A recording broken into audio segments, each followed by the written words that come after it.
He knows the Archbishop's spies open all the letters. Even now they're rubbing their hands, gloating at his downfall. He has thrown away his only paid employment and willfully endangered my position.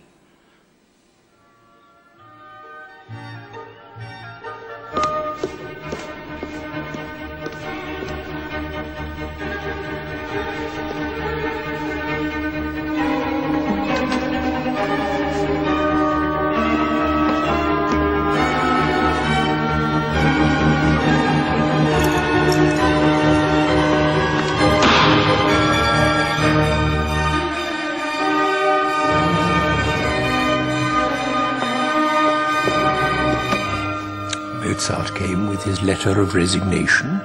I refused to accept it. It was his duty to get his father's consent before such an action.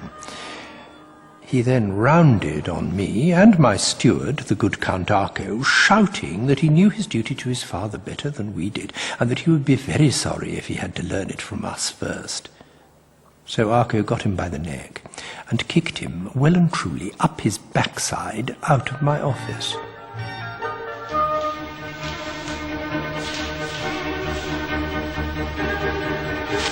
You say that I have never shown you any affection and therefore ought now to show it for the first time.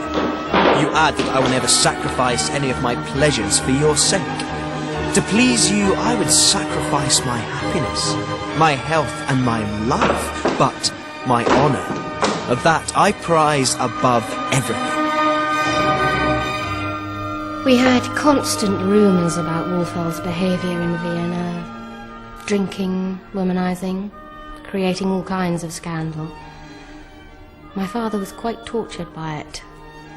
Me, I just thought, yet again little brother inventing the rules for himself.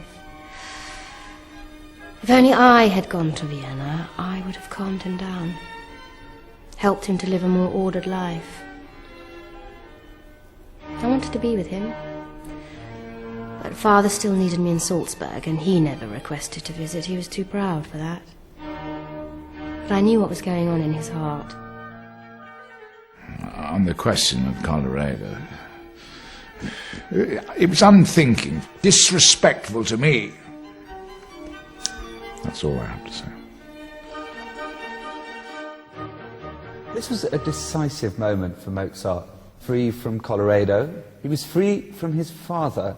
At last, he had the chance to unleash his almost obscene powers of creativity in the most exciting city on earth.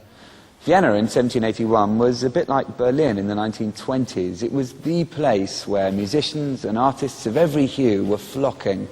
Also, there was a new emperor, Joseph II, who called for freedom of speech, an end to censorship, and was busy building a whole new social landscape where anyone, regardless of background or breeding, could become someone.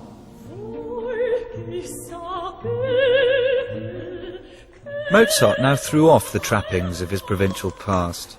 He developed a taste for the latest fashions, smoking, billiard playing, and spending beyond one's means.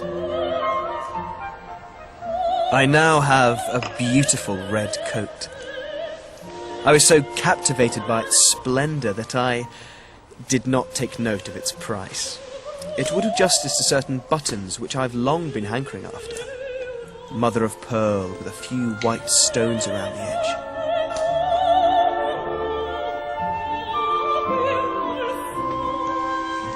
Why is it, I wonder, that those who cannot afford it would like to spend a fortune on such articles, and those who can pay do not do so?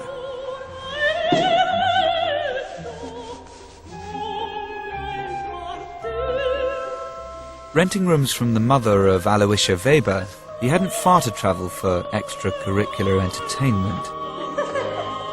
But it wasn't the recently married Aloysia who took his fancy, but her younger sister, Constanza. Dearest father, you remember Aloysia? Well, the middle Weber daughter, dear Constanza, is the martyr of the family. She is the cleverest and, in short, she's not ugly. but not really beautiful. She has no great wit, but enough common sense that I love her, and she loves me with all her heart. Signed, I suppose, you're Apollo of a son.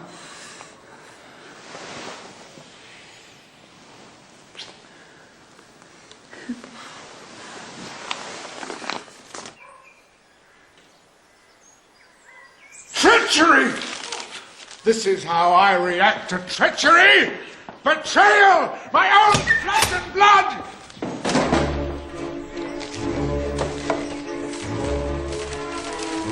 How could he agree to such an arrangement? To marry this girl within 3 years or pay her money for the rest of his life? Papa kept the archive, all Wolfgang's former work, and would only release copies one at a time if he asked.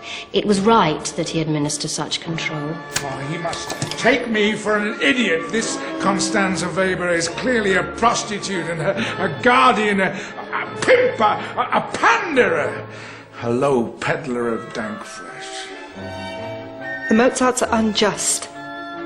It's true that my mother and guardian drew up such a document, but I was shocked to see such preconditions. I called Wolfgang to me and asked directly whether he loved me. He said yes, he did. And so I immediately ripped the document in two.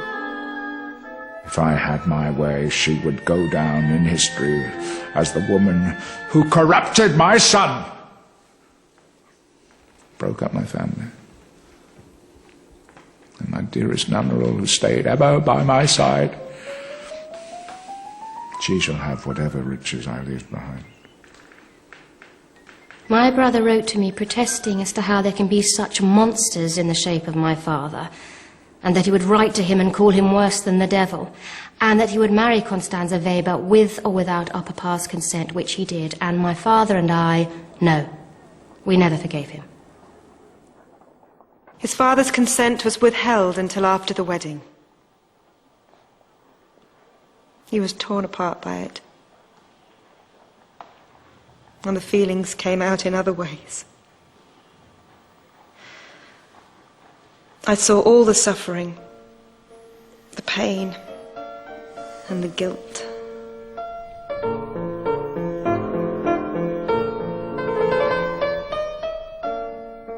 By now, Mozart had experienced an intensity of emotions which he was able to draw from and pour into his piano works. I believe it's his experience of life that gave him the ability to capture in music the sense of what it is to be human. Music where joy and pain can be experienced at the same time with equal intensity. Here's a composer writing not just to fulfill a commission, but out of great spiritual inner need. Dearest Wolfgang, Father refuses to release the music you have asked for. I'm sorry, but he is really very upset. You must think of him also, of all the years of sacrifice. It's only on reading these letters that I realised just how painful the split was between Leopold and Wolfgang. They'd had the most intensive hand-in-glove type father-son relationship.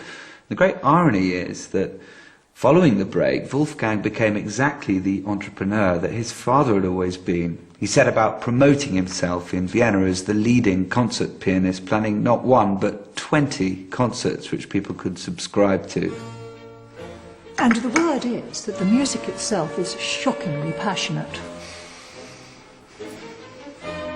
Give it here, I'll sign it. Oh, no, I want to sign it. I tell you, I am the senior here. I insist on signing it. Thank you very much indeed. He is, I'm told, the most extraordinary player. The music is most complex and abstract in form. Too many notes, the Emperor said. Quite enough to make your head spin.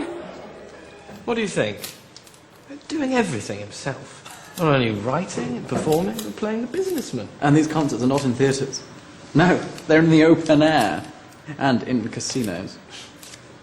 Mozart's new subscription concerts were an astounding success. They were the must-have tickets in town. Anyone who was anyone wanted to be there.